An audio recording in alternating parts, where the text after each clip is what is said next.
Hey guys, this is Danny here at MarineMax in Greenville, South Carolina. Wanted to take a quick minute to show you a brand new 2025 190 SPX that we just got in today. As you can see, the sleekness of the boat. It's got a beautiful design, new hull.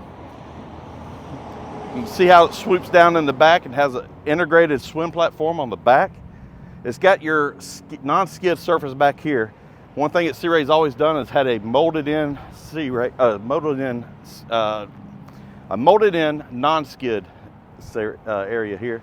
So it's already in the boat and it doesn't wear down. It's powered by a 150 Mercury that will make this boat scoot all over the lake and have plenty of horsepower for skiing, tubing, or anything else. Let me take you inside. Up here in the bow, you've got plenty of leg room. It's got the cutout area here with the stereo speakers and a grab rail.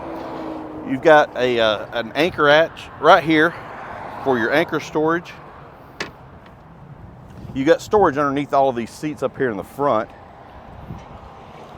And this boat here has the new Simrad digital system here with a Fusion stereo system.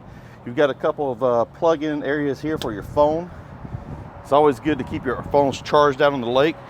This boat actually has the new swap, you can swap directions here on the seat. So you can actually sit backwards and lay out in the sun and watch somebody ski. It's got a full bimini top. And, Sea Rays are classic. I mean, they've never really changed that much as far as quality. So you're looking at a beautiful boat for the family, for the lake. Give us a call here at MarineMax in Greenville, South Carolina.